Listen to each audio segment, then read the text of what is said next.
What's up, guys? So in this video, we're going to go ahead and talk about Ecommerce Empire Builders by Peter Prue. So he's been in the space for quite a while now. When it comes to e-commerce, like he's kind of on that level of like Anton Crowley, for example, of just like his prevalence in the space. Now he has three different programs. You've got one for $19.97, one for $29.97, $49.97, and then you have like a $15,000 mastermind. As far as refund policies go, all right, you're not really able to get all that clear on it. When you look up his refund policy online, you'll find that it says that the refund policy for each individual product, service, event will get specified out, like on its own, but below that there is no actual explanation of each different product and service. So I don't personally like the non-transparency, I guess. Don't know the right word for it off the top of my head right now, but basically you're almost going to have to buy a product or get really close to buying a product, maybe with even a representative, before figuring out what the actual refund policy is, instead of being able to figure it out on your own. Which personally, if I'm buying something, I'd rather know the refund policy up front that I can figure out on my own, or at least be able to figure out on my own, like go to a resource, instead of, having to get into like a high pressure sales call kind of conversation, which ultimately will happen at some point down the road. Because even if you buy in at the 1997, the goal, at least for him as the course owner and everything, is to eventually get you to ascend, so upsells, right, into the $29.97, $49.97, and $15,000 program. So, yeah, I mean, those prices are about on par with industry average. You get what you pay for with these programs, generally speaking. Your 1997 is going to have less content, 29.97 is going to have more, 49.97 is going to have more, and then the $15,000 program you're going to get more access to him and everything like that. But see, here's the thing with e-commerce, and it's nothing against Ecommerce Empire Builders, it's just the business model as a whole. So it had this huge explosion during COVID time. Everyone's at home, everyone's wanting to do shopping online, right? So the pitch was super simple for a lot of these course gurus.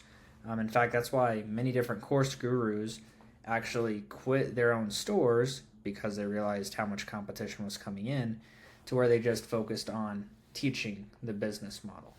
See, from 2019 to 2023, the amount of e-commerce stores online nearly tripled, going from like 9.2 million to 26.9 million, I think. So competition got fierce fast. And the thing is with e-commerce is it's essentially a race to the bottom. So if you find a winning product, you might be able to last 3, 4, maybe even 6 months with that product being a crazy success for you. But eventually somebody else is going to do research. They're going to see that success that you're having, because how you're taught in these programs is to go out and do research on competitors. Look at what's working, look at what's not working. When you find what's working, go after it. So anybody who finds success in the space typically doesn't have success long, because copycats quickly run amok. And when that happens, it's like, okay, who can survive by selling this product the cheapest?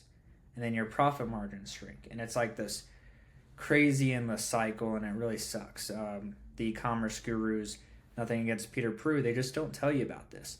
The other thing that they don't tell you about is you're going to have to get pretty good at running ads, and you're not going to be able to spend just a couple $100 a month. You're probably going to have to spend a couple $1,000 a month. Then on top of that, you're going to have to learn to do long-term SEO on that website. And guys, SEO on a national level is extremely difficult, especially for e-commerce stores. I mean, think of how many people are probably selling the same product as you. Probably thousands, if not hundreds of thousands or millions, especially given the type of product like fidget spinners, for example. So you're having to compete with all those people to try to rank your website above them. Super just not fun. And then along with e-commerce, you're going to have to deal with ads and the suspensions that come along with it. So Facebook, Google Ads, Instagram, frankly, any platform has gotten increasingly strict on how you're actually allowed to market. And if your account gets suspended, usually if you're like a small kind of mom and pop type of e-commerce store, you're going to have a very hard time getting that account reinstated. Companies like Google, for example, are still using the whole COVID BS as to why their response time is so slow. The truth at the end of the day is that they just don't care about the little guy. As much as people think that they do, they don't. So keep that in mind. If your account gets suspended and you have no other source of traffic, it's going to be hard for you to survive long term in this business model. If you guys are looking for something more long term though in nature, then I would recommend checking out this thing called local lead generation. This is what I do. So basically, this is a website for tree service in Noblesville, Indiana. And I'm not a tree service contractor by any stretch of the imagination. The best thing I can do is probably climb one.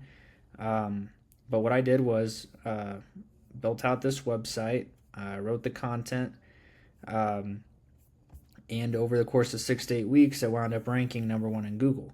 Now, I know earlier I mentioned how SEO on a national level sucks, and it does. But on a local level, like this, it's stupid easy. So all I had to do was beat out all these guys right here. And the cool thing is that in the local space, the local business space, most of these business owners don't even know how to rank their own websites. But with just some basic principles, I'm able to go in and replicate this over and over again. And I have in multiple cities across the country. Now, the reason why this is important is because when you're #1, you're getting all the eyes on you, which means you're also getting a majority of the clicks. And these clicks translate into phone calls because my number is here at the top of the page, and on mobile on your phone, you see that as the very first thing. So people call that number, and after they call that number, it goes straight to a contractor, and that contractor fulfills the work and he pays me. This is a pretty passive source of income. I would say it's not entirely passive, but it's about as close as you can get. And if you have 5 to 10 of these things, they're pretty easy to maintain. And the money just kind of comes in like clockwork. So this is something that I would recommend to you guys if you're looking for an alternative to e-commerce, like a less competitive one.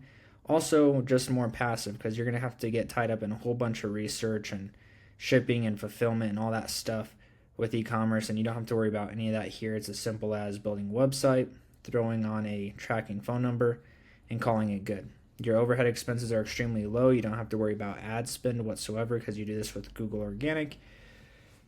So like $15 a month hosting for the website, $15 a month for the call tracking number, and once a year you got to pay $10 to renew the domain, but that's pretty much it as far as expenses goes. So if you guys want to check out more, if you got questions, go ahead, go to this page right here. I'll have it linked down in the description below.